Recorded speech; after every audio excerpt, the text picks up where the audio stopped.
At lunch, I went to the grocery store near the office, telling myself that normal errands were the cure. Under the bright lights, every aisle felt like a corridor. Every end cap display felt like a blind spot. I caught myself scanning the far end of the dairy aisle the way I'd scanned the tree line, looking for a shape that didn't belong. A woman in scrubs stood near the yogurt, motionless for a long moment while she read labels. The stillness made my stomach drop until she shifted and sighed and moved like a normal person. But my body didn't relax. My body kept searching. In the parking lot, I saw a white truck with a green logo on the door. Not Forest Service, some landscaping company. But the shape of it, the official-like whiteness, the green stamp made my throat tighten. I fumbled my keys, fingers clumsy, breath shallow. I got into my car and locked the doors immediately. Then I checked them again. That night, Nate asked what was wrong the moment I stepped into the apartment. "You're pale," he said. I tried to keep my voice even. It messaged again. His face changed instantly. What did it say? I hesitated. Saying the words out loud felt like stepping into a rule. Like speaking, it would make it more real. Finally, I said, it repeated something I said at the cabin. Nate stared at me. "What?" The wine, I whispered. It said, "I liked the Pinot better than the cab." Nate's mouth opened slightly, then shut. He looked away toward the curtained living room window. "That's impossible," he said, but the words sounded dead in his throat. I wanted him to say it was a prank again. I wanted him to bring logic like a shield. He didn't. He sat down at the table, elbows on the wood head in his hands. "This is what Redden meant," he whispered. "Witnesses." I stared at my phone on the counter, face up now, the message thread glowing like something alive. A week of silence, then a sentence. Spaced, measured. Not every day. Not enough to be predictable. Just enough to make sure I couldn't relax for long. That night, I didn't sleep. And the next morning, when I opened my apartment door to leave for work, I froze so hard my breath stopped. On the doormat sat a neat pile of pine needles. Not scattered, not blown by wind, not tracked in on shoes. A small, precise mound placed in the center of the mat like an offering. Fresh needles, green-brown, damp, smelling faintly of the woods. For a second, my mind tried to deny it, tried to invent a normal explanation. Maybe a bird dropped them. Maybe they fell from someone's shoes. Maybe maintenance tracked them in, but the pile was too clean, too deliberate, too centered, too familiar. My stomach turned over, sour and sick. I crouched slowly, staring at the needles, my heart beat loud in my ears. Behind me, Nate appeared in the hallway, still in a t-shirt, hair mussed. "What is it?" he asked. I couldn't answer right away. My throat had closed. I just pointed. Nate stared, his face drained of color. "That's," he started. Then he stopped because naming it felt like another act of obedience. I stood up slowly, my legs weak. The hallway around us was normal beige carpet, fluorescent ceiling light. Someone's TV murmuring faintly behind a door. A neighbor's dog barked once. Life went on. But the neat pile of needles sat between our apartment and the world like a message written in a language we already understood. Not a threat. Not a warning. A reminder, the distance doesn't matter. Nate's voice came out barely above a breath. "How would it?" I shook my head. "I don't know." We stood over the pine needles for a long moment, neither of us touching them. Because touching them felt like moving the orange cord. Touching them felt like answering. Eventually, Nate grabbed a paper towel and swept them into the trash with shaking hands, refusing to let his skin contact them directly. He tied the trash bag tight and carried it down to the dumpster like he was disposing of evidence. When he came back up, His face looked older. "We're not safe," he whispered. I stared at the closed door, at the deadbolt, at the small strip of light under the frame. The second message wasn't the scariest part. The scariest part was the pine needles small enough to deny, precise enough to understand. Because it meant the system didn't need the woods anymore. It could recreate the woods anywhere. It could place its intervals at my feet and wait to see how I responded. And the worst realization of all settled into me like a stone. It wasn't trying to scare me into leaving. It was trying to teach me how to live in fear, quietly, carefully, obediently, without ever needing to show itself again. 6.3. The rule reveals itself after the pine needle's denial became harder to hold. Not impossible humans can deny almost anything if denial keeps them functional, but harder.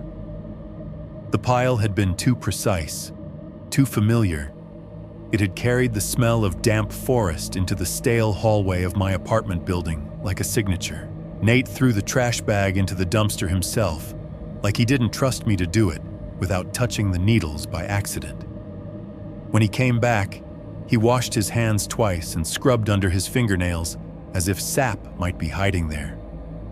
We didn't speak much that day. Not because we'd agreed to silence, but because words felt like they could be overheard now, by the walls, by the phone, by the air. I noticed how often Nate's gaze drifted to my laptop on the kitchen table, closed but present. I noticed how he flinched when my phone buzzed with a work email. The apartment had become a listening room. That night, we ate in near silence, both of us chewing too loudly in our own heads. When I tried to ask a simple question, something about whether we had enough groceries, my voice came out as a whisper. I didn't even realize I'd done it until Nate looked up sharply. What he said louder than necessary, then immediately lowered his voice. "Sorry, what did you say?" I stared at him. "I don't know why I'm doing that," I whispered. Nate's jaw worked. He looked tired in a way sleep doesn't fix. "Because it taught us," he said. "It." He didn't say the cabin. He didn't say Jenkins. He didn't say a scammer or a squatter. He said it the way you say a thing you don't want to name because naming feels like inviting it to sit closer. I swallowed hard. My throat felt raw. "Redden said it likes witnesses," I murmured. Nate nodded slowly. "It wants a witness," he said again, firmer, like the sentence was a stake he could drive into the ground. I looked at my phone on the counter, silent, face up. The message thread was still there because I still couldn't delete it. And I thought with a sudden sick clarity, what if the messages weren't random? What if they weren't just harassment? What if they were reinforcement, a tap, a photo, a private sentence repeated back to me? Pine needles on my mat, each one timed to arrive just when I started believing the world was normal again. Like training, like conditioning. The next morning, I didn't open my laptop. I didn't search for listings. I didn't check forums. I didn't look up Site 17A again, like picking at a scab. I went to work. I did my job. I answered emails. I laughed at Jenna's stupid joke about office snacks. I walked through the parking lot without scanning the edges of my vision, and nothing happened. No buzz at 2:13, no unknown message, no new proof. I told myself it was coincidence. Then the second day passed. Nothing. The third. Nothing. By the fourth day of deliberate normalcy, my muscles began to unclench in tiny increments. I caught myself humming under my breath while making coffee. I realized I'd stopped checking the deadbolt twice every time I walked past the door. The quiet was still there, but it felt less aggressive. It felt like my apartment again. Nate noticed, too. He didn't say it outright, but his posture softened. He turned the TV on one evening. The sound filled the room in a way that felt almost obscene at first, too loud, too alive. then it felt good. We started speaking at normal volume without thinking. For the first time since the cabin, I said Nate's name in a full voice without fear tightening my throat, and the world didn't punish me. On the 5th day, I said to Nate, maybe it's over. The moment the words left my mouth, I regretted them, not because they sounded hopeful, because they sounded like an announcement. Nate looked at me and didn't answer right away. His eyes drifted to the windows, then to my phone. "It doesn't feel over," he said quietly. "It feels quiet." We sat with that. Quiet, not peaceful, just waiting. That night I lay in bed and tried to sleep like a normal person. Lights off, curtains drawn, phone on the nightstand. Nate's breathing slow beside me. Sometime after midnight, I woke up for no reason and stared into the dark. The city outside hummed faintly. An air conditioner clicked on somewhere. A car passed. Normal life. I closed my eyes again, and a thought surfaced, small, insistent, poisonous. What if silence is the answer? The idea made my stomach twist, because if it wanted witnesses, then maybe the way to survive was to not witness. Not look, not speak, not search, not feed it. The following day I went further. I told myself I was going to test it. A controlled experiment. Something with variables. Something that made me feel like I had some piece of authority back. I didn't mention the cabin once. Not to Nate. Not to myself. Not out loud. Not even in my head if I could help it. When the memory rose, scrape knock badge figure, I pushed it down like a hand pressing a lid on boiling water. I didn't check the message thread. I didn't look at the photo. I didn't open the drawer where the badge lived. I behaved like a person who had never been to Site 17A. For 3 days, nothing happened. On the 4th, Nate came home from work with a tight expression. He dropped his keys in the bowl by the door and stared at me like he didn't know how to say something. What I asked? He hesitated, then said, "I got an email from Redden." My heart spiked. What did he say? Nate pulled his phone out and handed it to me. The email was short, formal, like everything else in this story. We investigated. The listing is not affiliated with the Forest Service. No active rental permits exist for that area. Recommend no further contact or return to the site. No explanation, no closure. No, we found who did it. No, we secured the cabin. Just don't return. Just no further contact. A dismissal disguised as advice. I looked up at Nate. "That's it," he nodded. "That's it." Something inside me snapped, not loudly, not dramatically. Just a quiet, exhausted crack. They weren't going to fix it. If there was a system in the woods, the official world knew just enough to avoid it, and not enough or not willing enough to end it. Which meant the only control left was the control in our behavior. And if behavior was the currency, then maybe Nate was right. Maybe the rule was simple. Don't make it louder. Don't become a witness again. That evening, I broke my own silence. It was accidental at first, just a slip of the tongue. We were washing dishes, the TV murmuring in the living room, and Nate said something about going hiking someday, maybe somewhere safer, somewhere populated. And I laughed softly, too sharply, and said, "After Site 17A, no thanks." The words hit the air and hung there solid and wrong. Nate froze with a plate in his hands. My stomach dropped. My mouth went dry instantly, as if my body recognized the mistake before my mind did. Nate set the plate down slowly. "Don't," he whispered. I didn't mean I started, but it was too late. I'd said it, out loud, in our apartment. I'd named the thing Redden had called that site. I'd brought it into the room with a sentence. The rest of the evening felt stretched and brittle. We didn't speak much. We both kept glancing at our phones. We both listened too hard for normal sounds, waiting for them to change.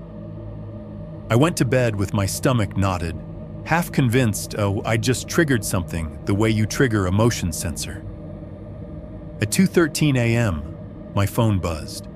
One short vibration. My eyes opened instantly, as if the buzz had been connected directly to my nervous system. Nate was already awake. I could tell by the way his breathing had stopped. The screen glowed on my nightstand. Unknown sender. No preview. Just the notification. My hands shook. Nate's voice came out as a whisper that sounded like pain. It's doing it again. I didn't touch the phone. I stared at the notification, heart hammering, and felt something cold settle into place. The pattern was real. Silence meant nothing. Speech meant contact. Looking meant response. Searching meant invitation. The rule wasn't about the woods. It was about attention. It wanted a witness. It wanted the act of noticing. I forced myself to breathe slowly to keep my hands still. The notification remained on the screen like a staring eye. Nate reached for my wrist, his fingers, even when you know the dark looks back. Even when you know the dark looks back. I fought it. Minutes passed. The screen dimmed. The notification stayed. Eventually, my phone buzzed again once more, softer, like a polite reminder. And in that moment, as I lay in my own bed, in my own apartment, holding my breath like a child, I understood the most humiliating part of all. The cabin had taught me how to shrink. Not physically, not dramatically, but in the way my voice dropped without permission, in the way my shoulders tightened, in the way my world narrowed to rules and reactions. I hadn't whispered because I wanted to. I whispered because something had trained my nervous system to behave that way. Because it had taken a weekend getaway and turned it into a lesson: speak small, look less, stay obedient. And if you ever forget, if you ever say its name out loud, the system will remind you right on time that it's still listening. 7.1. The last attempt to close the loop. By the time we admitted we couldn't live like this forever, the fear had already settled into the shape of our days. It wasn't constant screaming terror. It was worse, quiet adjustment. Little compromises that became routine. We didn't open the curtains at night anymore. We didn't leave our phones face down. We didn't say Site 17A out loud.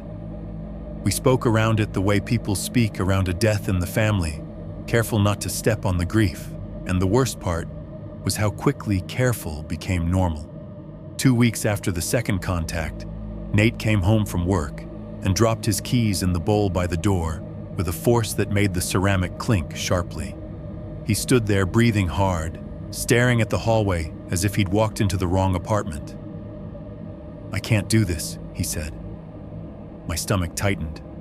"Do what?" He turned to me, eyes bright in a way I didn't like. Not tears. Something closer to rage. "Live like we're being monitored," he said. "Live like every buzz is a threat. Live like we have to whisper in our own kitchen." I opened my mouth, then closed it. Because he wasn't wrong. Nate walked past me and went straight to the bedroom nightstand. He yanked the drawer open and pulled out the badge with 2 fingers, like he was lifting a dead insect. "This," he said. The badge looked uglier every time I saw it. Rust had eaten deeper into the edges. Nate held it up. "This is the tether," Nate held it up. "This is the tether," he said. My throat tightened. "Don't." He laughed once, sharp and humorless. "Don't what? Touch it. Say its name. Look at it. We're already living by rules, Becca. Might as well choose one." He walked to the kitchen and held the badge over the trash can. My body reacted before my mind did. Heat flooded my chest. My pulse spiked. My mouth went bone dry. "Stop," I whispered. Nate froze the badge suspended above the trash. He turned his head slowly. Why, he asked, and there was raw frustration in his voice now. Why are you protecting it? I'm not protecting it, I said too fast. My hands were shaking. You're afraid, he said. He wasn't accusing. He sounded exhausted. You're afraid to throw it away because it feels like disobedience.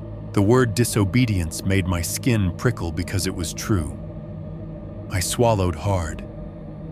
What if throwing it away is exactly what it wants? I whispered. What if it wants us to complete something? Nate stared at me like he didn't know who he was looking at for a second. Then his shoulders dropped slightly. Or what if keeping it is what it wants, he said. What if it wants you holding on to it forever? I had no answer that didn't sound like panic. Nate lowered the badge slowly. He didn't throw it away. He set it on the counter with a small clink that made both of us flinch. Then he said quieter, "We give it back." My stomach twisted. To who? To Redden. Nate said. To the Forest Service. To the system that's supposed to handle things like this. The system that told us to go home, I whispered. Nate's jaw clenched. Then we make them take it, he said. We don't leave until someone clears it. We hand it over. We get it out of our house, out of our lives. The word clear was strange in this context, but I understood what he meant. He meant closure. He meant a ritual of official removal. He meant a human authority stamping something and saying, "This is over." A month ago, I would have clung to that. Now I didn't trust it. But I also didn't trust what we were doing, living in a shrinking world, waiting for the next 213. Nate leaned against the counter, rubbing his face. Becca, he said, voice tired. I can't watch you spiral. I can't keep living like we're in that cabin. I stared at the badge. The orange fiber caught in rust, the pitted letters, the cold weight of it even from across the counter. The worst truth pressed into my chest. I didn't want to keep it. I just didn't want to break a rule I didn't understand. Finally, I nodded. It felt like swallowing something sharp. Okay, I whispered. We'll go. We planned it like a normal errand, which was ridiculous and necessary at the same time. Saturday morning. Early. Daylight. Coffee. Full tank of gas. Bring the badge sealed in a plastic bag so we didn't touch it. Bring printed screenshots of the messages. Bring the email instructions. Bring the photo. Bring proof, because proof is what people respect. Proof is what makes adults believe you. I printed everything out at the office supply store because my printer at home was still low on ink, and I didn't want faint gray streaks across evidence. The pages came out crisp and bright, the kind of paper that feels official just because it's clean. I slid them into a folder like I was preparing for court. Nate watched me do it and said nothing. His silence had changed too. It wasn't the cabin silence. It was the silence of someone holding their anger tight so it didn't spill. On Saturday, we left before sunrise. The city was still dark streetlights painting the wet pavement orange. The roads were mostly empty. Nate drove with both hands on the wheel. I sat in the passenger seat with the folder on my lap and the badge sealed in a Ziploc bag inside my purse, like a small, toxic animal. As we got closer to Mount Hood, my stomach began to tighten. Not fear, yet something more physical. Nausea. A twisting discomfort that made me swallow repeatedly, as if trying to push it down. Nate tried to talk at first. He mentioned the weather. He asked if I'd eaten. He said something about how we'd grab breakfast after the station. His voice sounded too loud in the car. We passed government camp, and my throat tightened so hard it hurt. The town looked the same as it always did. Shops, tourist signs, a couple cars in the lot. Normal. Safe. But the moment we drove past the last row of buildings, the air changed. Not visibly. Not in a way you could describe to someone later without sounding dramatic. It felt like the sound dial turned down. As the trees thickened and the road narrowed, the world grew quieter in that familiar wrong way, as if someone was pressing their palm over the forest's mouth again. Nate's knuckles whitened on the steering wheel. "You feel it?" he said, not a question. I nodded, throat tight. "Yeah." My phone had service, technically bars, still present the map, still functioning. But the presence of signal didn't comfort me. It felt like a flimsy leash. We weren't going to the cabin. We kept repeating that. We were going to the station. We were doing the responsible thing.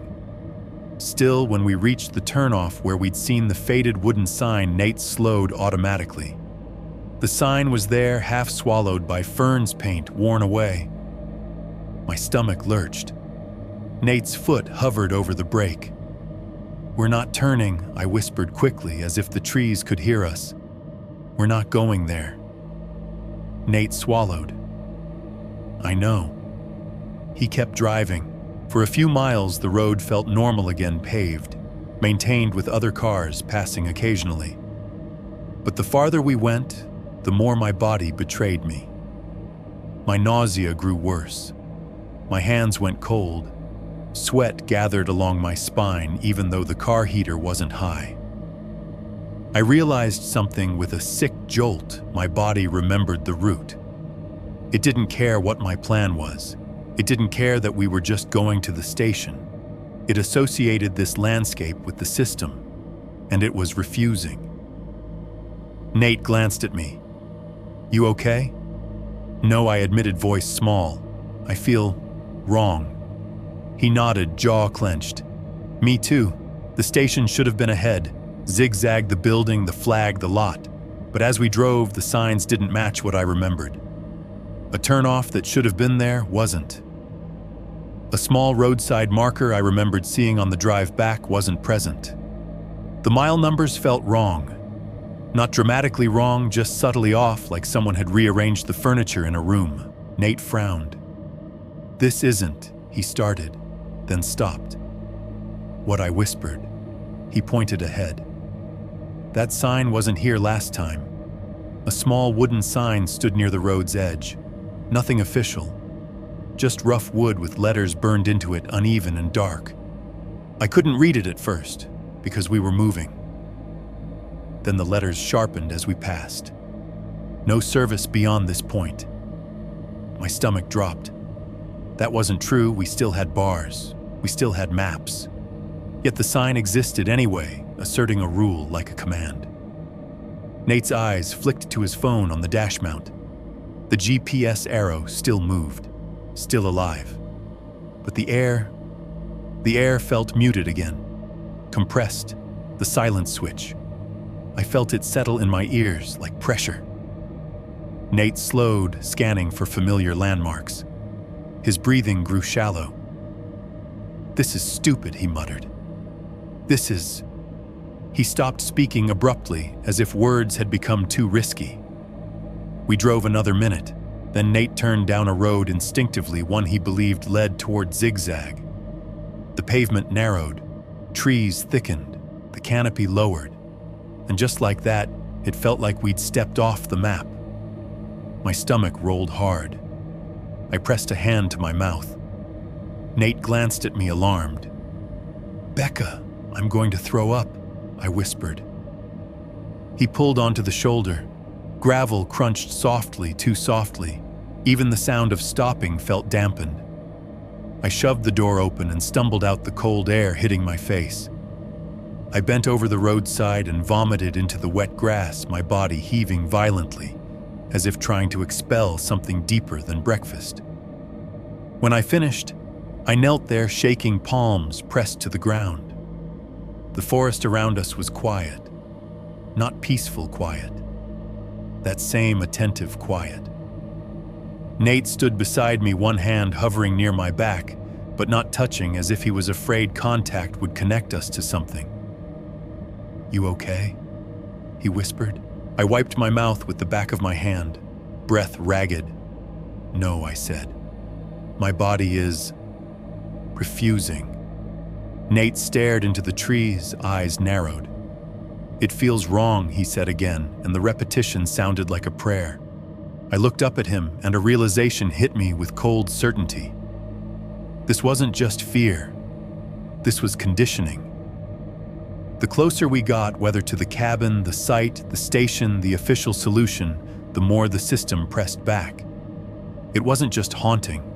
It was a boundary enforcing itself. Nate swallowed. "We can't even get to Redden," he whispered, as if the truth shamed him. I stood slowly, legs shaky. "Maybe that's the point," I said. Nate's jaw clenched hard. He looked like he wanted to punch the air. "No," he said. "No. We're doing this." He opened the car door and grabbed the folder of evidence, flipping through it, as if paper could anchor reality. Then he reached into my purse and pulled out the Ziploc bag with the badge inside. He held it up in the gray light. The orange fiber caught in the rust looked almost bright, like a warning light. Nate stared at it for a long moment, then looked at me with something like defeat. "This thing is making us sick," he whispered. I shook my head, tears burning behind my eyes. Not sadness, not exactly. Frustration, rage, the humiliation of being controlled. "We should turn back," I said, and the words tasted like surrender. Nate's shoulders sagged. He looked down the road ahead, where the trees thickened and the sound compressed. He looked back the way we'd come, where the air felt slightly less heavy. He hesitated only a moment longer. Then he nodded, once sharp. "Okay," he said. "We go home." As he turned the car around, my stomach eased slightly, like my body had been waiting for permission to retreat. The pressure in my ears loosened. The forest's silence thinned. We drove back toward Eugene with the badge still in the Ziploc bag, still in my purse, still tethered to us, like a lesson we couldn't return.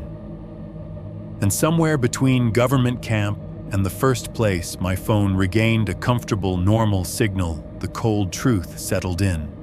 We couldn't close the loop. Not officially, not cleanly. The system didn't want closure. It wanted behavior. It wanted us to learn what it had been teaching since the first dusk at the tree line, that even when you try to do the right thing, the rules still belong to it. 7.2. The parking lot echo. The drive back from Mount Hood should have felt like victory. We had made a decision. We had turned around. We had refused in the only way we still could to step deeper into whatever boundary had tightened around us. We told ourselves that choosing home was choosing safety, but all it really did was change the stage again. In the days that followed, Eugene looked the way it always had. Wet sidewalks, coffee shops, students on bikes, the same gray sky pressing down like a low ceiling. People complained about traffic. People argued about groceries. People lived inside problems small enough to solve. And I tried to live with them. I went to work. I answered emails. I spoke at a normal volume until I caught myself whispering and forced my voice up like lifting something heavy. Nate went back to the gym. He stopped talking about the station. He stopped saying Redden's name. He started saying, "We're done," in a tone that sounded less like confidence and more like a plea. We put the badge back in the drawer. Not because we wanted it, because neither of us could bring ourselves to throw it away. Every time I opened that drawer for anything, an extra phone charger, a pair of socks, the cold metal seemed to radiate up from beneath whatever I'd stacked on top of it. Like the drawer was a small, sealed pocket of the woods hidden in our bedroom. I stopped searching online, not out of discipline, but out of exhaustion. Searching had become its own trap, each dead link, each vanished thread, each content unavailable screen, making me feel like I was being watched for the act of looking. So I stopped. We tried to keep our worlds small, and small worlds can feel safe until something reaches into them anyway. The storm came on a Thursday. Eugene storms don't arrive with drama. They build. The air grows heavier, the clouds lower. The world takes on that washed-out slate color that makes everything look slightly unreal. Rain starts as a fine mist, then thickens into steady sheets. Trees bend, gutters overflow. The city becomes a wet, humming thing. By evening, the courtyard outside my apartment was a shallow mirror. Sodium streetlights turned the wet pavement into smeared gold. Water ran in thin streams along the curb like veins. Nate had fallen asleep on the couch with the TV on low. The sound of some late-night comedy droned softly, laugh track muted, like the show was embarrassed to be cheerful in weather like this. I couldn't sleep. Storm nights always kept me half awake even before Mount Hood. But now the rain felt like camouflage. It felt like cover for footsteps, cover for movement, cover for anything that wanted to approach unseen. I stood by the living room window, fingers resting lightly on the curtain fabric without pulling it back. I could see the glow of the streetlight through the cloth. The light looked sickly, like old bruises. Behind me, the apartment made its normal noises, fridge cycling pipes, shifting Nate's slow breathing as he slept. Normal. But my body wasn't convinced. Around 1:40 a.m., the power flickered once, just a quick dimming of lights, the TV screen cutting out and then returning. Nate stirred, muttered something, and fell back into sleep. I stayed awake. At 2:05, I checked my phone without thinking. The time glowed bright against the dim room. The sight of it made my stomach tighten automatically, like I was waiting for 2:13. When 2:13 came and went without a buzz, I felt an ugly rush of relief. Then immediately shame, because relief meant I still expected it. The rain kept falling. Wind pushed it sideways, making it strike the windows in soft bursts like fingers tapping impatiently. I went to the kitchen and drank water from the tap, watching the glass fill, watching the surface tremble slightly with each gust of wind. I tried to ground myself in small facts. I am home. The door is locked. The storm is loud enough to explain any sound. Then I heard it. A faint click. Not from inside, from outside. It was small, almost lost beneath the rain, but it cut through the noise with surgical clarity. The sound was so familiar it made my skin go cold. That wasn't a branch. That wasn't wind. It sounded like metal on metal, like a latch, like a lockbox lid, like a badge shifting against glass. I froze in the kitchen glass of water halfway to my mouth. The coldness traveled down my spine in a straight line. The click came again, slightly farther away, as if something had moved, or as if the sound was echoing through the courtyard. I held my breath and listened harder, but the rain smeared everything. Wind roared, water hammered the pavement. The world was loud in a way that made quiet sounds feel deliberate. Behind me, Nate shifted on the couch. "Becca," he murmured, half asleep. "What are you doing up?" I didn't answer. My throat had tightened too much to produce sound. I moved slowly to the window. My hands shook as I grabbed the edge of the curtain. A month ago, I would have yanked it open. I would have needed to see. I would have believed that sight equals safety. Now the rule in my body screamed, looking is answering. Still, my eyes drifted toward the light. Curiosity and fear were tangled together like rope. I pulled the curtain back by an inch. Rain-streaked glass revealed the courtyard below. The streetlight's orange glow made the wet pavement shine. Wind pushed leaves and debris across the ground in small spirals. My car sat in its usual spot in the lot, the same place I'd parked it 100 times. Except the passenger door was cracked open. Not wide. Just enough to break the line of the car's silhouette. Just enough to create a sliver of darkness where there shouldn't be one. My stomach dropped so hard I felt it in my throat. For a second, my brain tried to reject it. Maybe I didn't close it properly. Maybe the wind caught it. Maybe it's just the angle. But the door wasn't swinging. It wasn't moving with the wind. It was held in that slightly open position, like someone had placed it there, like someone had left it to be noticed. My pulse hammered in my ears. I scanned the parking lot quickly, searching for a figure. Nothing. No person under the streetlight. No shadow moving behind a car. No shape at the edge of the courtyard. Just rain and empty space.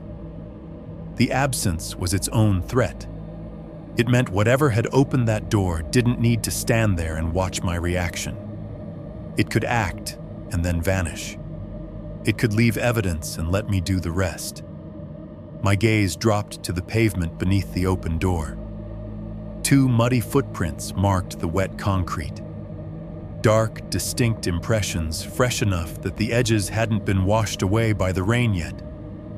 The prints were heavy, pressed into the thin layer of grime that always collects in parking lots. They weren't boot prints. They were bare, toes, arches, heels. The sight made bile rise in my throat. Then I noticed something else, fainter, deeper, slightly offset from the first 2. A third impression, not clear enough to call it fully a footprint, but a heavier depression in the wet film on the pavement, as if something had stood there with more weight, more pressure. It wasn't dramatic. It wasn't shaped like a monster. It was subtle. That was why it terrified me, because subtle meant it could be denied. Subtle meant it could slip into the category of maybe. But my body didn't interpret it as maybe. My body interpreted it as pattern. 2 sets and a third presence. Witnesses and the thing that organizes them. I felt my knees go weak. I gripped the window frame to steady myself, nails digging into painted wood. Behind me, Nate's voice was clearer now, sleep gone. "Becca," he sat up on the couch. "What's wrong?" I didn't answer right away. My mouth had gone dry again, saliva shutting off like a faucet. My throat felt too tight to produce sound above a whisper. "Nate," I finally breathed, and my voice came out small. He crossed the room quickly, bare feet, silent on the carpet. But I pointed at the window without taking my eyes off the parking lot. Nate stepped beside me and pulled the curtain back farther. I watched his face change as he saw it. The cracked open door, the footprints, the wet pavement shining like skin. His mouth opened slightly. He didn't speak. Then very softly he said, "Not disbelief. Refusal." His hands clenched into fists. I could see the tendons in his forearms tighten. "I'm going down there," he said. My body jolted with panic. "No," I whispered immediately, grabbing his wrist. "Don't." He turned toward me sharply. "Becca, someone opened my car door." "Someone wants you to go down there," I whispered back, and the certainty in my voice surprised me. That's the whole point. Nate's jaw clenched. He looked back at the lot, then at the door, then at me. Rain hammered the window. Streetlight glow pulsed with wind. For a second, his pride fought with fear. His need to act fought with the rule that had been carved into us. Then he looked at the footprints again, bare, deliberate, impossible to explain away. And I saw him remember the cabin, the scraping, the clink, the badge wedged into the sill, the single tap at 2:13. His shoulders sagged slightly. "What do we do?" he whispered. The question broke something in me because it was the same question we'd asked in the woods, and the answer had been the same every time: you obey. You don't react. You don't feed it. I stared at the cracked open door, the rainwater glistening on the car's frame, the prints beneath it like a signature. We don't go down, I whispered. Nate stared at me. We just leave it like that, I swallowed hard. We close the curtain, I said. We lock the door. We wait for morning. The words tasted like surrender, but it wasn't surrender the way people imagine it, dramatic, final, helpless. It was surrender as behavior. It was the kind of surrender that keeps you alive long enough for the system to keep practicing on you. Nate's breathing was fast. His hands trembled slightly. He looked at the parking lot again, and for a moment I thought he'd pull away from my grip and run downstairs anyway. Then a gust of wind pushed rain harder against the window, and the sound filled the room like static. Nate exhaled slowly, shakily. He let the curtain fall back into place. The courtyard vanished behind fabric. The streetlight glow softened. The open door was no longer visible, but the image of it stayed burned into my mind, the sliver of darkness, the bare prints, the heavier third depression. And in the quiet that followed, I understood something worse than fear. Whatever had opened that door didn't need to show itself. It didn't need the tree line anymore. It could echo the woods in a parking lot under a streetlight in the middle of a city. It could leave a message in the wet pavement and let my imagination do the rest. That night, Nate and I sat on the couch with the lights on, not speaking above a whisper, listening to the rain like it was applause. And neither of us went downstairs. Not because we were brave, because we knew that was what it wanted. 7.3 cold ending, the system stays interested. We didn't go downstairs. That was the decision, and it wasn't a discussion. It wasn't a debate about logic or courage. It was the same choice our bodies had been making since the first night at the cabin, when we learned that reacting felt like answering. Nate sat on the couch with his elbows on his knees, hands clasped so tightly the knuckles looked pale. The storm kept throwing rain at the windows in sheets, the sound like constant static. The TV was off now. Even normal noise felt wrong, like it would compete with the listening. I stood in the hallway between the living room and the bedroom, staring at the front door. The deadbolt was locked. The chain was on. The door was solid. On paper, the apartment was safe. But my skin didn't believe in paper anymore. Nate finally said we should call someone. It was the most reasonable sentence in the world. That was why it felt impossible.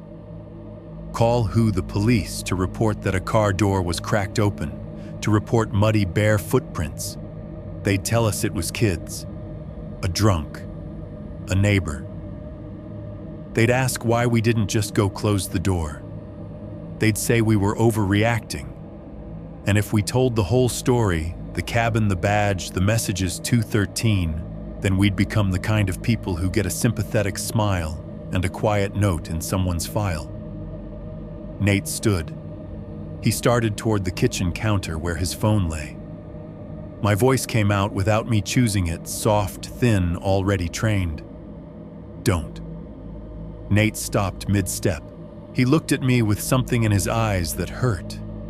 Not anger, not accusation. A tired disbelief. Becca, he said, also lowering his voice as if volume mattered. Someone opened my car. I nodded. My throat felt tight, I know. And we're just going to sit here? I didn't have a good answer. I only had the rule my body clung to. If we go down there, I whispered, we're doing what it wants. Nate's jaw clenched. His gaze flicked toward the curtained window, toward the parking lot we couldn't see anymore. Maybe what it wants, he said, voice raw, is for us to stop acting like prey. The word prey landed in my chest like a stone because that was exactly what we were trying not to admit. Nate took a shaky breath and then slowly sat back down. Not because he agreed, because he was tired. Because he was still the man who had followed my hand on his wrist in the cabin when I stopped him from turning on the flashlight. because some part of him had learned the same lesson I had. We stayed awake until the storm eased into a steady drizzle. The apartment grew quieter, the rain less violent, the city outside settling back into its normal hum. At some point after 3, Nate fell asleep, sitting upright on the couch, head tilted back, mouth slightly open. The exhaustion had finally won. I didn't sleep. I moved into the bedroom and sat on the edge of the bed with my phone face down on the nightstand, like it was a live thing. The room felt too warm despite the rain, the air thick and stale. My skin prickled with sweat.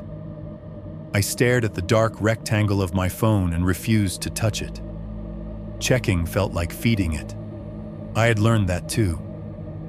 Because every time I looked, every time I searched, every time I named it, the system responded not immediately, not dramatically, but with perfect timing. A buzz at 2:13. A private sentence repeated back to me. Pine needles on my doormat. It had taught me a terrible kind of logic. Attention equals contact, so I sat very still and tried to think about anything else. Laundry, work, the grocery list, the neighbor's dog, the smell of detergent in the hallway. But my mind kept returning to the parking lot door, cracked open like a mouth. I pictured the 2 bare footprints under it, too human to be an animal, too wrong to feel safe. And that third, deeper depression, subtle enough to deny, heavy enough to haunt. When the first light of morning finally softened the edges of the curtains, I stood and went to the living room window.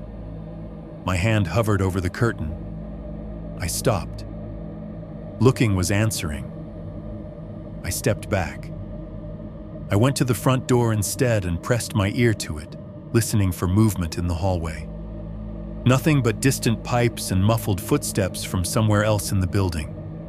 Normal life returning. I unlocked the deadbolt, opened the door a fraction, and looked out into the hallway. Beige carpet, fluorescent lighting, someone's trash bag by their door. The building smelled like coffee and wet jackets. No pine needles, no marks, no sign of anything. I closed the door again and locked it. Then I sat back down on the bed and waited for Nate to wake. When he finally came into the bedroom, his hair was flattened on one side, his eyes red-rimmed from sleeping in a chair. He looked older in the morning light. He didn't say good morning. He said, "We should go check the car." I nodded once because daylight gave the illusion of permission. We went downstairs together.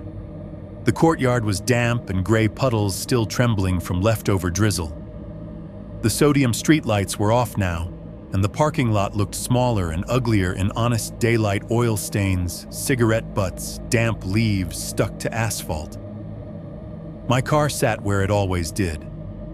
The passenger door was closed, not cracked, not open.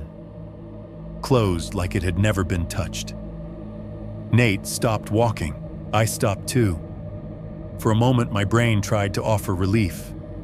Maybe the wind blew it shut. Maybe you imagined it. Maybe it wasn't as open as you thought. Then Nate moved closer and ran his hand along the door seam.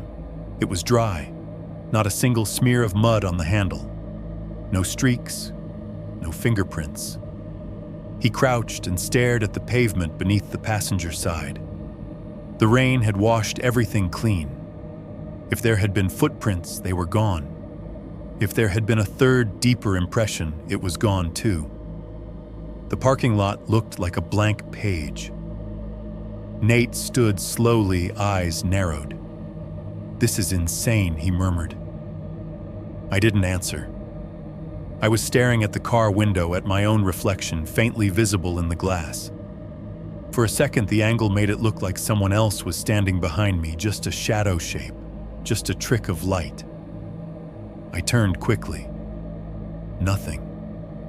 Nate exhaled sharply, frustrated. "So what, we hallucinated it together?" "No," I whispered. He looked at me, then what I didn't have language for it. All I had were patterns. The system didn't leave evidence it couldn't erase. It left just enough to train behavior, then wiped the rest, so you couldn't prove it to anyone else. It didn't want the world to believe you. It wanted you to behave. We went back upstairs, both of us quieter than before. Nate didn't talk about calling Redden. He didn't talk about the police. He didn't talk about rational explanations. He just moved through the apartment like someone who no longer trusted doors to be boundaries. That afternoon, he packed a small bag and said he was going to stay with his brother for a few nights. Just to breathe, he said, eyes avoiding mine. Just to get some space. I nodded. I didn't argue. Part of me understood he needed to break the loop of our shared fear. He kissed my forehead at the door like he was saying goodbye to someone who was sick. When the door closed behind him, the apartment felt even smaller. That night alone, I sat on my bed with my phone face down again. I didn't check the message thread. I didn't search the listing.